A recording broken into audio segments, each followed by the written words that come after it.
네, 이관우 건국대 상어교양대학 교수와 함께합니다. 어서 오세요. 네. 네, 오늘은 아마도 저희 방송이 본방과 유튜브 모두 공천 특집이 될 것 같은데요.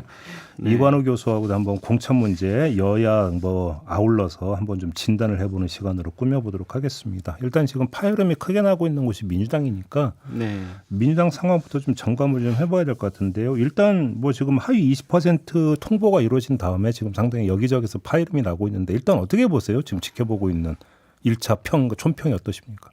원래 공천이라고 하는 게 좀 논란이 있죠. 좀 시끌시끌하고. 원래 시끄럽죠. 네, 원래 시끄럽죠. 시끄러운데 이제 그 문제는 그 내용이 국민들 다수는 어느 정도 공감을 하고 하는데 이제 거기 그 현역 의원들이나 이제 이런 분들이 반발을 한다든지 이제 이런 경우들이 이제 보통 좀 일상적인 이제 그런 경우고, 근데 지금 같은 경우에는 지금 민주당이 좀 실제로 문제가 되고 시끄럽다라고 하는 이유는 이제 국민들이 봤을 때 잘 이해가 되지 않는, 또 이제 상식적으로 그 현역 의원들도 좀 받아들이기 어려운 이제 그런 상황이 자꾸 벌어지고 있어서 이게 논란이 되는 것 같아요. 일단 이 문제를 짚기 위해서 먼저 이거부터 좀 정리를 해야 될 것 같은데, 하위 20% 평가를 한 거잖아요. 네. 선출직에 대한 활동 평가의 결과란 말이에요.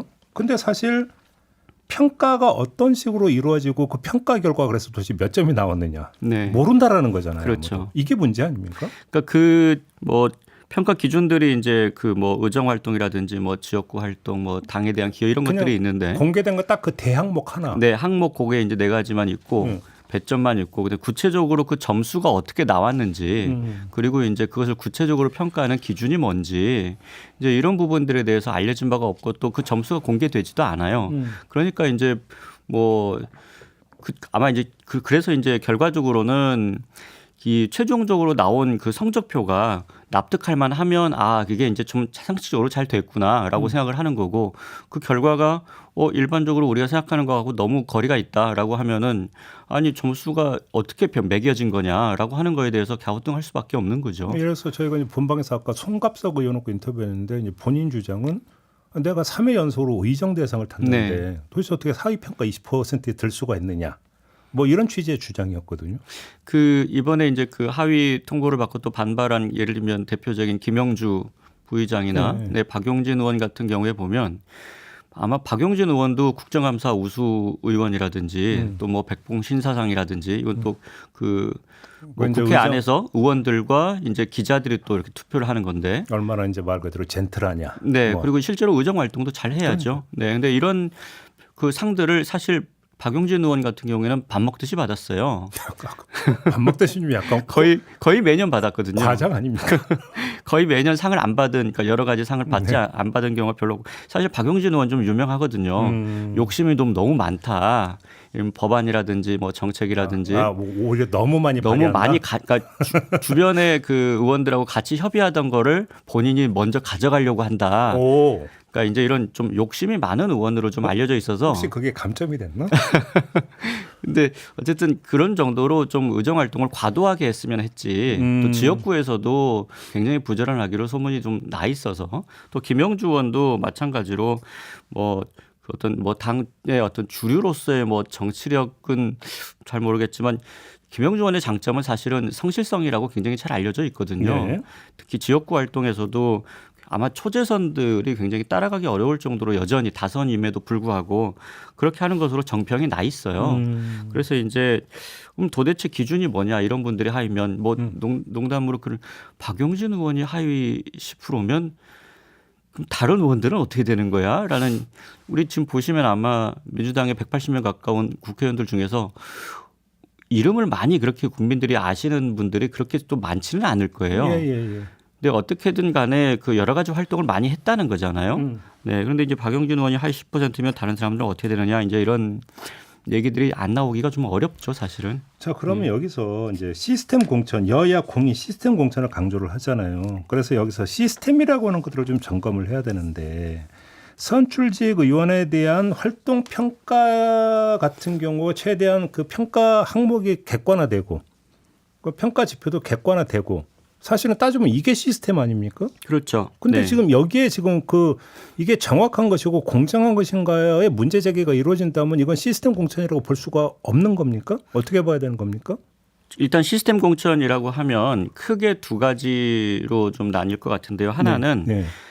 당 이제 옛날 그 당 총재 시절처럼 이렇게 당 총재가 이렇게 그 좀 뭐 자의적이라고 해야 되나요? 어디는 누구 이런 식으로 이제 지명해 준다 공천을 그게 아니고 쉽게 말해 낙점을 하는. 네, 낙점하는. 근데 이제 첫 번째는 공천심사위원회 혹은 공천관리위원회라는 그 별도의 기관을 둬서 공식 개통을 통해서 네, 이루어지는 거죠. 이제 거기에서 심사를 한다. 요게 이제 첫 번째 그 시스템 공천의 첫 번째고요.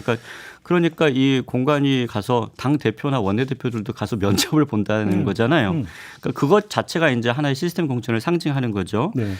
그런데 과거에도 봤을 때 공관위가 그렇게 독립성과 자율성을 가지고 했던 사례는 제가 기억하기로는 2008년도에 그 저승사자라고 불렸던 민주당의 박재승 공관위원장. 공관위원장 정도가 기억에 남고 사실은 그 밖에는 그렇게 딱히 자율성이 그렇게 높은가 공관위가.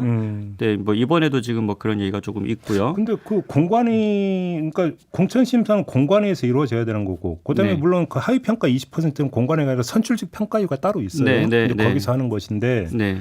그러면 아무튼 이게 지금 예를 들어서 밀실 공천이 이루어진다, 사적 모임이 있다, 뭐 경기도 팀이 있다, 여론조사 업체가 유령이다 이런 식으로 이야기가 나와버리니까 지금 네. 이 시스템 공천이 논란이 되는 거 아닌가요? 네, 그러니까 이제 그런 부분들에 대해서 당이 지금 해명을 잘 못하고 있는 거죠. 그러니까 공관위에서 예를 들면은 그런 여러 가지 여론조사가 돌았다라고 네. 하는데 우리가 돌린 게 아니다.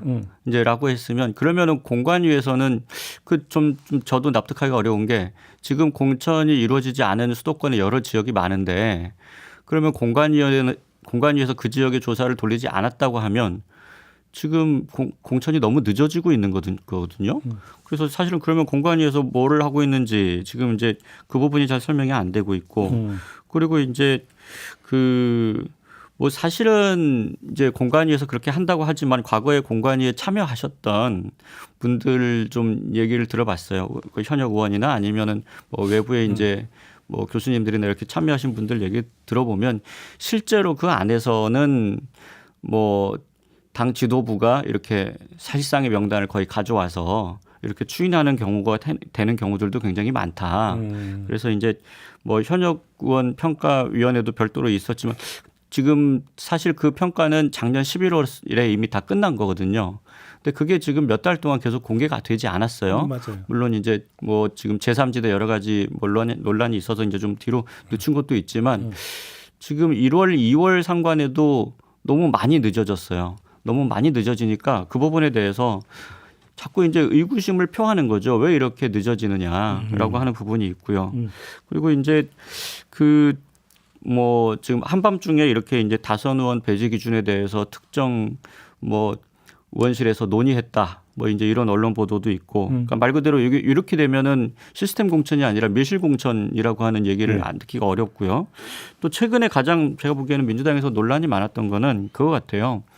그 다선 의원 배제를 이제 하면서 그 뭐 정권 교체 책임이 있는 분들이 네. 예, 이제 좀 나서지 않았으면 좋겠다 이런 얘기가 있었는데 거기에 대해서 이제 또 임종석은 되고 추미애는 임종석은 안 되고 추미애는 되는 거냐 이런 얘기가 있고 또 그 민주당의 이제 그 뭐 일부 그 개파의 이제 의원들은 전 정권 탓은 사실은 여당이 많이 하던 건데 지금 야당 내에서 갑자기 이 얘기가 나오니까 잠깐만요. 예. 여기서 지금 그 말씀 하셨으니까 잠깐 샛길로 빠져서 제가 좀 하나 확인을 할게요. 이관호 교수께서 그 민주당 그 새로고침위원회 위원으로 들어가신 적이 있었잖아요. 네, 네. 이때도 사실 그 패배 평가한다는 얘기가 그때 있었거든요. 네. 어떻게 됐었습니까 그때? 그때 그 당 내외에서 사실은 한 보고서가 저희가 새로고침위원회 그 구성하기 전에 이미 20개 정도가 나와 있었어요. 그래요. 네, 그 이제 여러 단위에서 이제 한 20개 정도 가까운 게 당 내외에서 나와 있었는데 네. 뭐 검토해 보면 당시에 반 정도는 이제 예를 들면 정권 교체론이 너무 셌다라고 하는 게 한 반 정도가 있었던 것 같고 그 나머지 한 반 정도는 선거 캠페인에 문제가 있었다. 네. 네, 후보 의원들 포함해서 그래서 선거 캠페인에 문제가 있어서 뭐 그런 얘기가 있었잖아요. 당시에 김건희 리스크만 믿고 있다가 마지막에 패배했다. 그다음에 예를 들면 당시에 정치개혁이라든지 그다음에 이제 그 젠더 문제 박지원 그 씨를 이렇게 이제 그 남녀 갈라치기 문제 네, 하는 문제를 이제 하는데 너무 늦었다. 이제 그런 게 이제 그래서 크게 이제 두 가지로 이렇게 나눠져 있었는데 그 중간 지점이 사실 보이지 않았어요. 네. 그래서 이제 그 문제를 다시 재론하게 되면 그 전 과거에 민주당이 했던 것처럼 대선평가위원회 보고서 때문에 당이 분당되는 이제 그런 사례까지도 위험해질 수 있다. 이제 이런 얘기가 사실 나왔었죠. 그래서 이제 새로 고침위원회에서 한 거는 전 정권의 문제냐 아니면은 선거 캠페인의 문제냐 두 개는 직접적으로 다루지는 않았어요. 아, 그래요? 직접 다루지는 않았고 그래서 이제 그 유권자들이 실제로 어떻게 변했는데 그 장기적인 그 추세에서 봤을 때 민주당이 지금 집권을 할 수 있는 상황이었냐 그리고 민주당이 집권하기 위해서 어떤 부분을 했어야 되느냐 이제 이런 부분을 좀 다뤘었죠. 그러면 아무튼 정리를 하면 당에 의해서 공식 추진되고 당에 의해서 공식 채택이 된 대선 평가 보고서, 대선 백서 이런 건 지금 없다라는 네, 겁니까? 그 부분에 대해서는 없다라고 보는 게 맞습니다. 네, 그러니까 전 정부가 잘못한 게 맞느냐, 아니면 당시에 후보나 아니면 그 뭐 선거를 치렀던 주체들이 더 잘못한 게 많으냐, 네. 이 부분에 대해서는 당에서 공식적으로 정리된 바는 없습니다. 그러면 지금까지 제가 이걸 왜 여쭤봤냐면 하위 20%에 대한 평가에서 정성평가 부분이 있단 말이에요. 정량평가 말고. 그러면 그러니까 그 정성평가 부분에서 혹시 이런 게 그 반영이 됐을까가 궁금한데 반영이 됐어도 문제고 됐다면 그러면 무슨 그 기준을 가지고 그럼 반영을 했느냐는 또 논란거리가 되는 부분이 되는 거잖아요. 그렇게 네, 된다면. 네, 그런 부분들도 있죠. 그리고 이제 또 그 당에서 이제 제기되는 부분 중에 하나는 이제 지난 한 2년 동안에 그 당이 이제 말 그대로 민주당이 검찰과의 이제 큰 갈등과 전선이 있었고 또 그 한 중심에 이제 이재명 대표가 있었고 그런 여러 가지 뭐 장외 집회라든지 아니면 뭐 당 내에서 이제 여러 가지 그 리액션들이 있었는데 거기에 이제 얼마나 열심히 참여했느냐 이제 이런 부분들을 계속해서 당에서 체크하고 있었다라고 네. 하는 거는 거의 한 뭐 1년 넘게 계속해서 이제 그 뭐 당직자들이나 아니면 의원들도 이제 얘기했던 부분들인데 그러면 예를 들면 그 중에 이제 조금 생각이 다른 분들도 있었던 것으로 제가 알고 있어요. 네. 계속 검찰과의 싸움만 할 수는 없다. 그래서 여러 가지 다른 이제 뭐 정책적인 싸움에 더 많은 비중을 실어야 한다. 이런 얘기를 하신 분들도 많았는데 이제 좀 그 하위 평가를 받으신 분들은 그런 이야기들을 했던 것이 정성 평가에서 당의 기여도에 낮은 점수를 받은 게 아니냐. 이제 이런 결과적으로 그런 생각을 그러니까 이제 공개되지 않으니까 그런 생각을 안 하기가 좀 어려운 거죠. 알겠습니다. 아무튼 지금 시스템 공천이라고 하는 큰 명분에서 뭔가 좀 일탈되어 있다. 이관우 교수 평가는 이런 거네요. 민주당의 같은 뭐 경우. 전체적으로 보면 지금 그런 얘기가 안 나오긴 좀 어렵다. 그러면 국민의힘 같은 경우 시스템 공천이 이루어지고 있다고 평가하세요? 뭐 시스템 공천이 되고 있다 이렇게 얘기하기는 좀 어려울 것 같은데 네. 아마 상대적으로 잡음이 좀 적은 편이잖아요. 지금. 뭐 조용한 공천이라는 표현이 있는 것 같은데. 그러니까 좀 이렇게 좀 표현드리고 싶은데 이제 예를 들면 공천의 핵심은 다선 중진 의원이에요. 네. 다선 중진 의원들 그 중에서도 특히 비주류가 어떻게 되느냐. 그게 이제 잘못하면은 공천 학살이다, 뭐 이제 천액이다 이런 말을 듣게 되는 거고 아니면은 좀 좋은 말로 물갈이 이제 이런 표현을 듣게 되는데 지금 그 과정에서 보면 국민의힘은 살리는 공천을 해요. 민주당은 좀 죽이는 공천을 하는 것 같고. 네. 근데 그 어쨌든 간에 물갈이를 하는데 조금 그 어떤 기술적인 부분인 것 같아요. 지금 국힘은 김태호, 서병수, 조혜진, 박진 이제 이런 그 다선 중진 의원들을 험지라고는 해도 아주 죽으라는 지역구는 아니고 재배치를 하고 네, 있는 일종의 좀 해볼 만한 그런 지역구들로 이제 이렇게 보내니까 본인들도 크게 반발하지 않고 이제 그다음에 이제 어차피 국힘에서는 뺏겼던 지역구이기 때문에 그런 지역구에서 이제 해보겠다라고 하는 게 있어서 상당히 좀 빨리빨리 이렇게 수긍을 하고 또 김성태 전 의원도 처음에 반발했다가 다시 이렇게 뭐 수긍을 하는 그런 태세가 되는데 좀 민주당 같은 경우에는 지금 그런 부분이 있는 것 같아요. 그러니까 그 주류 의원, 주류파, 이제 당 주류에 있는 다선 의원들이 별 문제가 없이 재공천이 많이 되는 것 같고, 예를 들어서 뭐 정성호 의원이나 조정식 사무총장이나 뭐 이제 그런 어쨌든 그러니까 이 대표가 가까운 다선 중진 의원들은 그렇게 큰 문제가 없는 것 같고 문제 제기도 별로 없고. 근데 이제 그런 분들 중에서 예를 들면 용퇴를 누가 한다든지 네. 해서 이제 같은 다른 다선 중진 의원들한테 이렇게 좀 우리가 같이 이렇게 좀 내려놓자라고 하는 그런 모습이 일단 없어서 네. 그러면 다른 다선 중진 의원들은 기준이 뭐냐? 왜 누구는 되고 누구는 안 되냐? 이제 이런 이야기를 하게 되니까 이제 또 그분들 입장에서 자기 지역구에 소위 그 비명이라고 불리는 분들이 친명 그 예비 후보들이 이렇게 들어와 있는 경우들이 굉장히 많죠 지금. 네네. 그러니까 그렇게 되고 이제 뭐 그런 게 이제 언론에 막 이렇게 명단도 공개되고 할 정도인데 그러다 보니까 이게 갈등이 아니 그러면은 나를 이렇게 그 내치고 그 지도부에 가까운 그런 후보를 여기다 넣으려고 하는 게 아니냐. 여론조사도 그렇게 막 돌리는 거 아니냐. 이제 이런 의혹들이 좀 생기는 거죠. 근데 지금 말씀하신 조금 전에 국민의힘 같은 경우도 재배치 대상이 되는 의원, 중진 의원들이 대부분이 비윤이란 말이에요. 그러면 친명이 비명을 친다. 예를 들어서. 그다음에 친윤이 비윤을 친다. 이런 어떤 그 뭐 틀에서 그냥 접근한다고 쳐요. 근데 왜 그 잡음이라고 할까? 이런 것은 민주당에서 더 많이 나온다고 생각하십니까? 두 가지 요인이 있다고 생각하는데요. 네. 하나는 일단 민주당의 현역 의원이 굉장히 많죠. 그러니까요. 네, 현역 의원이 지금 너무 많아서 재배치하기가 어렵죠. 그러니까 옆집고도 우리 의원인데. 네. 그러니까 이제 지금 수도권 같은 경우에 서울도 마찬가지고요. 서울도 지금 49석 중에 41석인가요까지가 민주당이고 그다음에 경기도는 거의 다 지금 민주당이고 이제 이런 경우들이니까 옮겨갈 때가 만만치 않아요. 그러니까 서울에 있던 의원 보고 그 저기 영남에 출마하라 이럴 걸 결국 그거밖에 없는데 그럴 수는 없잖아요. 이럴 수는 없는 거니까. 네, 그 수도권에 있는 의원들한테 예를 들면 과거에 김부겸 의원이 이제 뭐 고향인 대구에 간 적이 있습니다만 사실은 자발적으로 아주 이례적인데 용단인 거고 거죠. 용단. 네, 근데 지금 뭐 그 노무현 대통령이나 뭐 종로에 계시던 분을 갑자기 부산에 이렇게 이제 출마한다든지 이런 경우 사실은 어렵죠. TK나 PK 지역 가라고 하는 게 그러니까 이제 말 그대로 다른 데로 옮기는 게 아니고 그냥 용퇴를 해줘야 되거나 아니면 컷오프를 해야 되거나 이렇게 해야 되는 상황이라서 그 갈등이 일단 클 수밖에 없고요.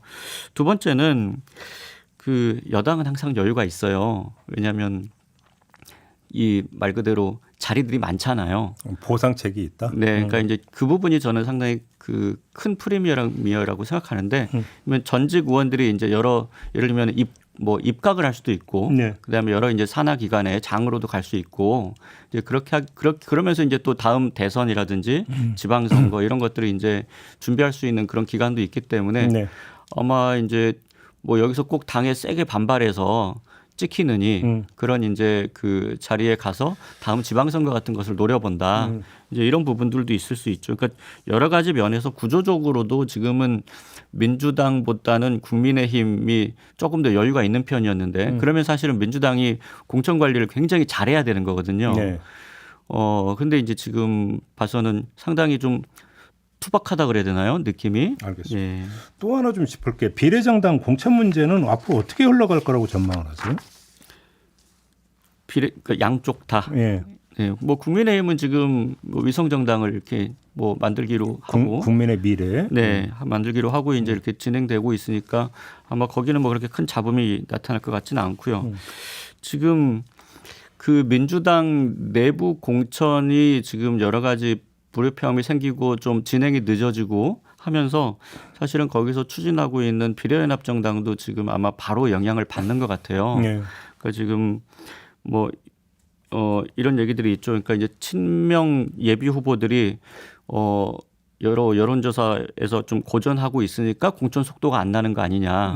그리고 이제 한편으로는 지금 제가 그 비례연합정당 관련해서 이제 좀 얘기를 들어보니까 아마 처음엔 이랬던 것 같아요. 한 20번 정도 안쪽에서 민주당과 소수정당들이 한 5대5 정도의 비율로 이렇게 이제 참여하는 것으로 근데 그것도 논의가 되다가 1번부터 10번, 11번부터 20번까지냐 아니면 퐁당이냐 사실은 이것도 상계 처음에 논의됐던 거는 제가 알기로는 이제 남녀가 이렇게 홀짝으로 이렇게 되어 있기 네. 때문에 두 개씩 묶어서 퐁당퐁당하는 퐁퐁당당이라고 합니까?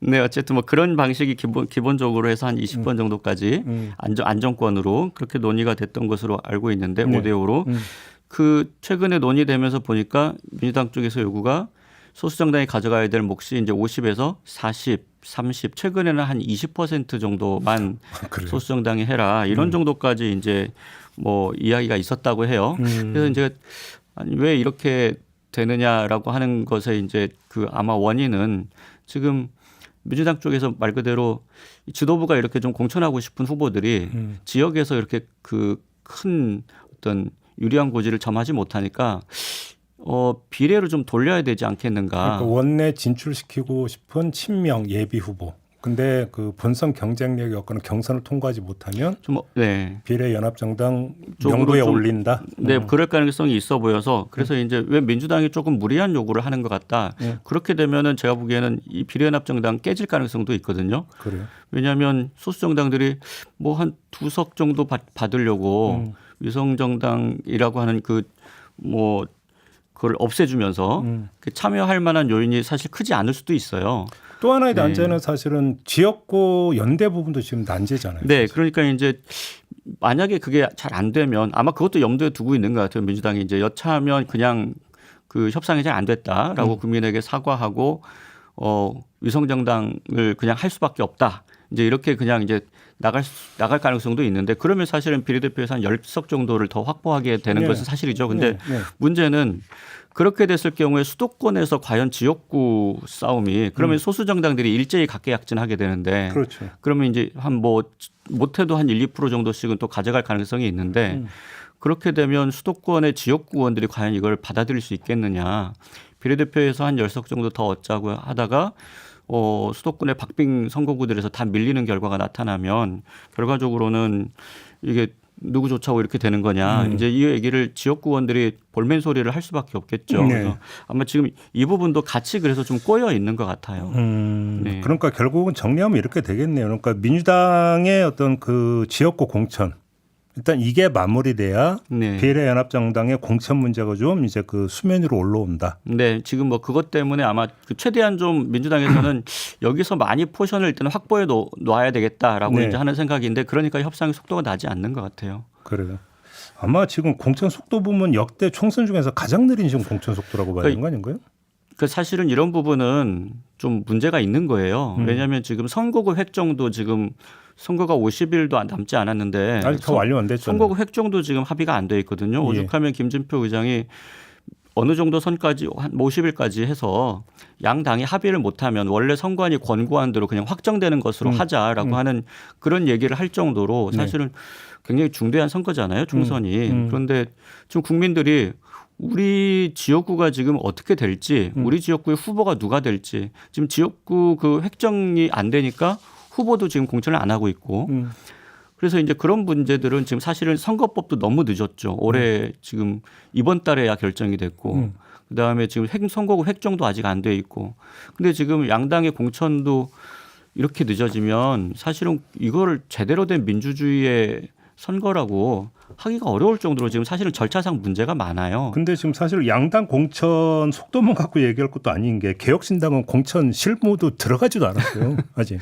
네. 그러니까 이제 뭐 제3지대 이제 소수 정당들은 선거를 앞두고 새로 이제 만들어지는 당들이니까 네. 뭐 그런 부분이 있다고 하더라도 사실은 뭐 이제 정치학자들끼리 모여서 정치개혁 방안에 대해서 여러 가지 논의를 할 때 뭐 선거구는 당연히 기본이고요.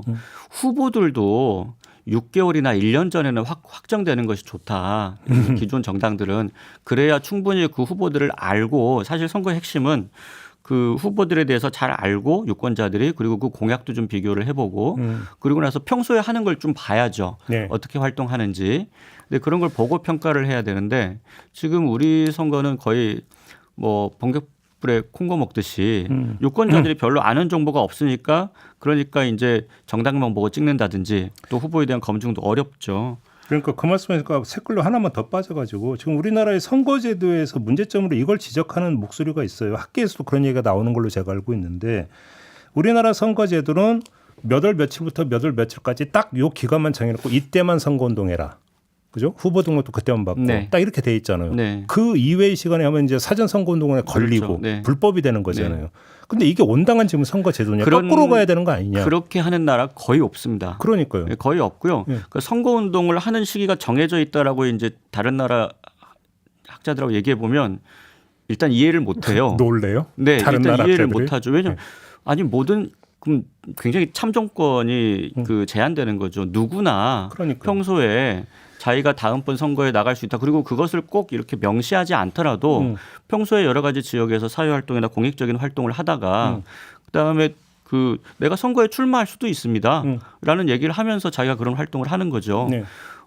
그러다가 이제 후보가 되고 하는 것이 자연스러운 것이고 사실은 그 정당에서 유력한 후보들이 뭐 6개월이나 1년 전에 사실상은 어떤 후보가 나올 거라는 거를 한 2년 전에 알고 있는 경우들이 많죠. 그러니까요. 네, 그렇게 하다가 이제 사람들이 그걸 보고 이제 본인이 유권자가 되었을 때 누구를 찍어야겠다고 생각을 하는 건데 우리처럼 이렇게 그것도 2주밖에 안 되고 사실은 그다음에 가장 큰 문제가 후보자들이 후보를 자기를 알릴 만한 방법이 굉장히 제한되어 있어요. 그러니까요. 그러니까 현역 의원 프리미엄이라는 게 당연히 나올 수밖에 없는 거죠. 근데 이렇게 선거제도가 그렇게 왜곡된 게 지금 제가 그 읽어본 바로 그게 맞는지 모르겠는데 이제 죽산 조봉암 진보당이 막 약진을 하니까 이걸 네. 막기 위해서 네. 당시에 거대 양당이 경기도 어딘가에서 만나가지고 이른바 담합을 한 결과라는 걸 제가 본 적이 있는데 맞습니까? 뭐 그런 얘기도 있고요. 네. 근데 뭐 아마 거기서 이제 어떻게 보면 그뭐 50년대에 있었던 일이니까 뭐 이제 그게 지금까지 어떤 뭐 기원이 되었다. 기원이죠, 이제 기원. 뭐 할 수 있는데 사실은 그 중간에 우리가 긴 독재 기간을 거치는 있죠. 동안에 또 있죠. 왜냐하면 관권 선거를 하기가 너무 좋잖아요. 이제 독재 정권 입장에서는 그렇죠. 다른 후보들은 다 묶어놓고 우리 후보는 마음대로 하는데 저쪽에서 불법 아니냐라고 얘기해도 아니 경찰과 이런 그 국가기관들을 다 가지고 있으니까 우리는 마음대로 하는 거죠. 하다못해 80년대까지만 해도 그 뭐 종로 같은 그런 곳에서도 한밤중에 골목골목에 경찰들 세워놓고 안에서 뭐 돈봉투를 돌렸다 이런 얘기가 있었잖아요. 그러니까 네. 그런 시절에 이제 그런 시절에 이제 선거하던 것을 가지고 지금의 제도가 만들어져 있는데 그 지금 현재의 제도를 지금 시민들도 더 이상 아니 세상에 돈 받고 찍는 사람이 어디 있습니까 우리가. 근데 그럼요. 그런 제도들을 여전히 갖고 있다는 거는 상당히 심각한 문제죠. 알겠습니다.